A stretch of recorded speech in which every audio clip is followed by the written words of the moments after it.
Welcome back to my channel found with cooking. आज मैं aloe vera का चटनी बनाती हूँ। एलोवेरा का चटनी टेस्ट के साथ साथ ये बहुत ही हेल्दी होती है। तो चलिए शुरू करते हैं। रेसिपी पसंद आई तो मेरे चैनल को लाइक शेयर और सब्सक्राइब करने का रिक्वेस्ट रहा। एलोवेरा मैं कलेक्ट कर लिया।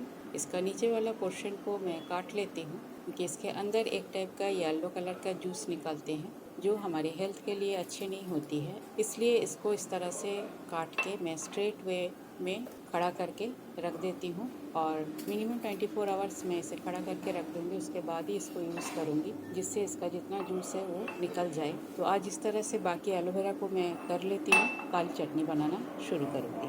नेक्स्ट डे मॉर्निंग है। अब एलोवेरा को मैं छोटे छोटे पीसेस में काट लेती हूँ और इसका ऊपर का जो लेयर है इसको काट के निकाल देती हूँ और चम्मच का हेल्प से जितना अंदर का पल्प है पल्प को मैं निकाल लेती हूँ।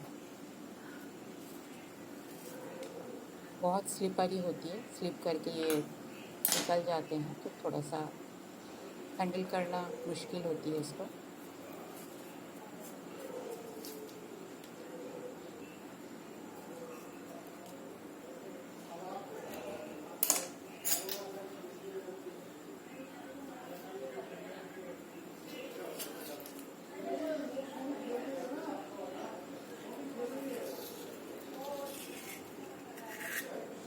तो इस तरह से बाकी पल्प भी मैं निकाल लेती हूँ और इसको छोटे छोटे पीसेस में काट लेती हूँ।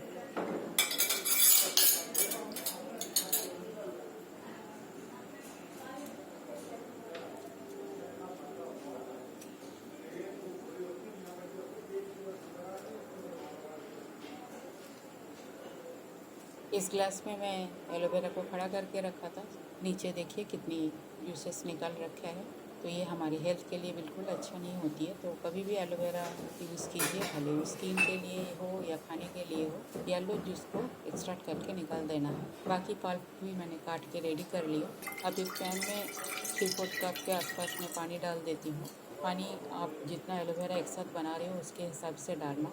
अब एलोवेरा को डाल देती हूँ। लीड कवर करके मीडियम फ्लेम में इसे 3 से 4 मिनट तक कुक कर लेती हूँ। 3-4 मिनट हो गया, लीड खोल के चेक कर लेती हूँ। एलोवेरा और ट्रांसपेरेंट हो गया है। ये बिल्कुल नरम तो नहीं होगा पर काफ़ी सॉफ्ट हो जाती है पानी में कुक करने के बाद। ये स्पैचुला से कट भी रही है। स्वाद अनुसार नमक, मिठास के लिए गुड़ अपने टेस्ट के हिसाब से डालना। कितना वॉल्यूम आप एक साथ बना रहे हो उसके ऊपर डिपेंड करता है। इसके जगह आप चीनी भी डाल सकते हो। और एलोवेरा तो बेसिकली टेस्टलेस होता है, तो इसमें चटनी है तो खटास डालने के लिए आप नींबू भी यूज़ कर सकते हो। मैं यहाँ इमली का पल्प यूज़ कर रही हूँ। तो टेस्ट के हिसाब से मैंने यहाँ बड़ा चम्मच का 2 चम्मच इमली का पल्प यूज़ किया। कवर करके इसे लो फ्लेम में 3-4 मिनट और पका लेती हूँ। 3-4 मिनट हो गया है। एक बार लीड खोल के चेक कर लेती हूँ। अब इसमें थोड़ा सा चिली फ्लेक्स डाल दी हूँ और डाल दी हूँ चटनी मसाला। मेरे चैनल पे चटनी मसाला का रेसिपी ऑलरेडी अपलोडेड है।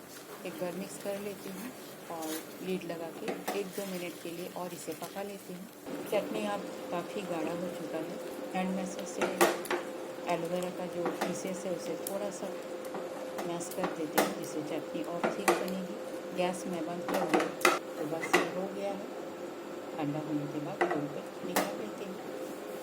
मेरा टेस्टी एंड हेल्दी एलोवेरा का चटनी बनके तैयार है। रेसिपी पसंद आई तो मेरे चैनल को लाइक शेयर और सब्सक्राइब जरूर कीजिएगा। थैंक्स फ्रेंड, मेरे वीडियो देखने के लिए। आगे भी बने रहिए। होममेड सिंपल रेसिपी मेरे चैनल पे अपलोड होती है। पसंद आई तो अपने फ्रेंड सर्कल में, फैमिली में शेयर जरूर कीजिएगा। आज यहाँ तक ही मिलते हैं कोई और एक रेसिपी के साथ। तब तक के लिए bye, have a good day.